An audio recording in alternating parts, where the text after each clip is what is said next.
Hello there, and welcome to Reach for Power, where we take a closer look at the power itself and the strategies to build it. I am your host, Monika Kruk, and in this episode, we will focus on promoting your personal brand. Those who have listened to the previous episode know how important the personal story is for your professional development, for your professional advancement, and also for building your brand. But then, once you have the story ready, what next? Let me share with you some ideas on how to make your brand better known, to be top of mind person to go to in terms of your industry or your specific area of interest, and also how to make sure that your audience knows exactly what you stand for. Idea number one is to consider creating your own web page. It does not have to be elaborate, it does not have to be super complicated. It is enough if it contains some basic information about you, maybe a nice photo or two, maybe some examples of your work, maybe some articles. You choose the content. It does not also have to mean a lot of money to be spent. At the moment, there are multiple free web page creators available out there where you can download a given template, either pay it just a few bucks or not pay anything and have your nice modern looking web page ready.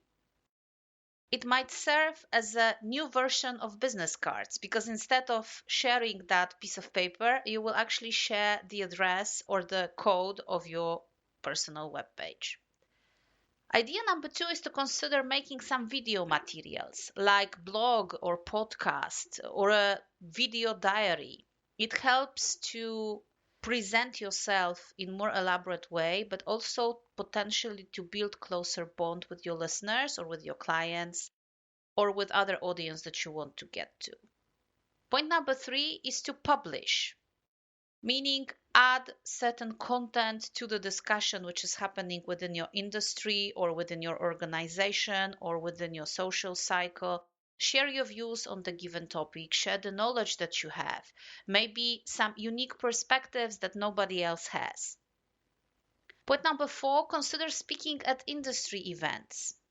I know that many of you shy from having any sort of public speaking engagements, but then think about adjusting the level of such engagement to your personal circumstances. I'm not saying if you are by nature an introvert who is struggling with public speaking to go out there and talk to several hundred people. Start small. Maybe it will be just a small discussion room with just a few individuals whom you know from before. It will be a nice starting point. Once you get the hang of it, once you get used to talking in public, you might go to a broader audiences. On the other hand, if you are an expert in terms of public speaking, by all means leverage your talents. Make sure that you leverage and use the opportunities opening up in terms of industry events, conferences, webinars to make yourself better known. Another way is to contribute your views in discussions. You can do that easily, for example, through participating in discussion panels during different venues, but also through something as simple as commenting on discussion posts in social media. Add your point of view, make yourself stand out from the crowd. Another interesting strategy would be all sorts of lectures. I understand that this particular route requires a bit more pre-work and a bit more pre-alignment, like going back to your alma mater or to your academic friends and actually checking whether there are any guest speaker spots available. But on the other hand, it can be extremely rewarding in more ways than one. Not only you are helping to disseminate your brand and almost like to make it better known in a completely new environment of academic setting, but also you are helping students, for example, to decide on your future professional path or to get to know your industry better or to make their life choices on the basis of what you will have to say about your experience. It can be really rewarding. There is obviously a way which would be probably the first one that comes to mind whenever we speak of branding, meaning leveraging mass media. If you are in a lucky position because of your networking, because of your contacts, or maybe because of the amount of money that you have to spare, and you can publish your work or participate in TV program or in a press article, by all means leverage that. Have a look at your friends and acquaintances. Maybe somebody out there can help you with similar gig. The beauty of mass media, as the name would incline, is that it is mass, meaning you will be able to reach in one go a broad audience of different people. And of course, some part of this audience might not be relevant directly to your specific brand or to your specific venture. But on the other hand, a lot of audience might. And it is a rewarding experience to be able to reach them in one go.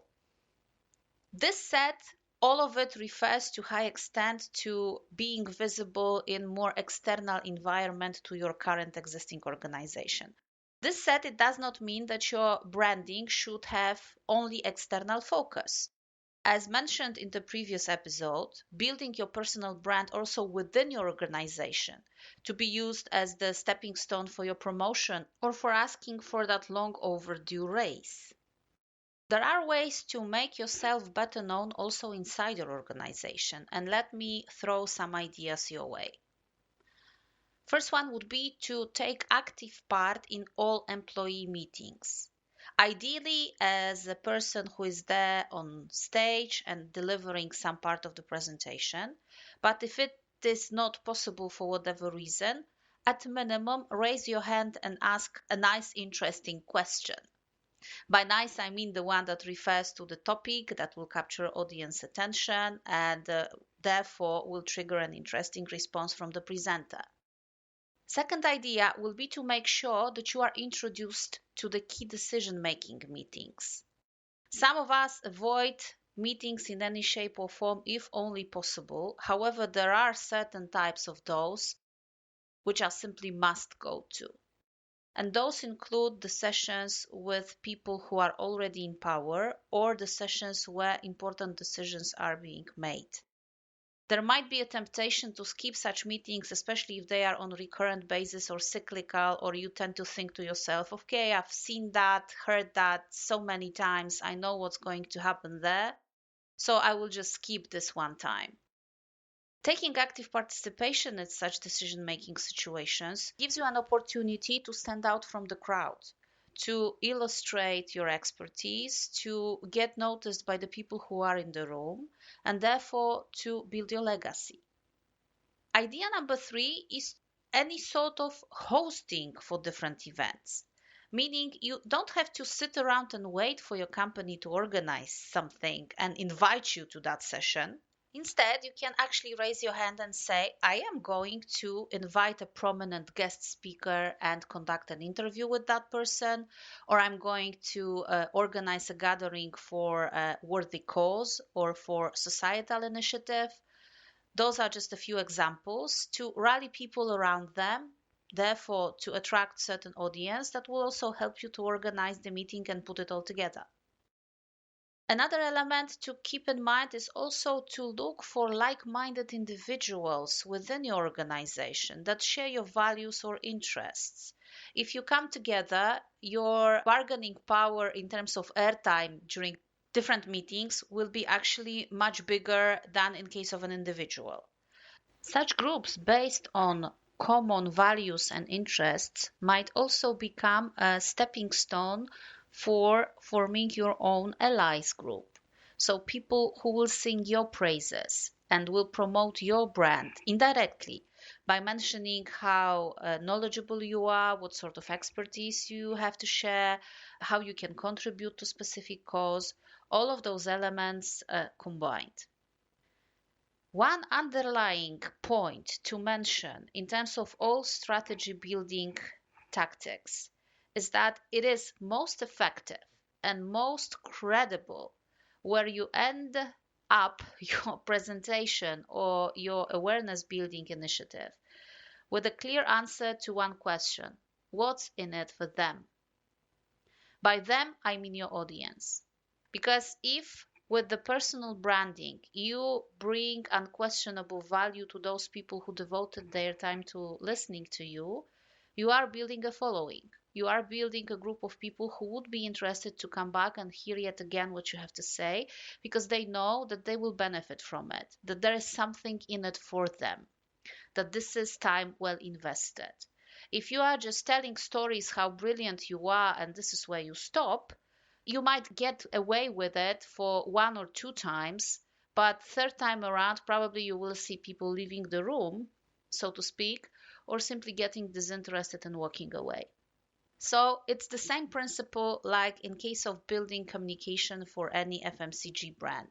You start with message, what the brand does, what it is all about, why we should believe the messages that the brand wants to convey, but then ending with a clear benefit. What's in it for me?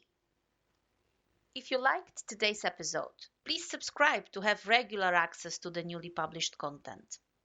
If you would like to work with me on your personal branding strategy, please check Reach for Power webpage at reachforpower.com for contact information. Thank you for joining me today, and keep on reaching for power and building your brand.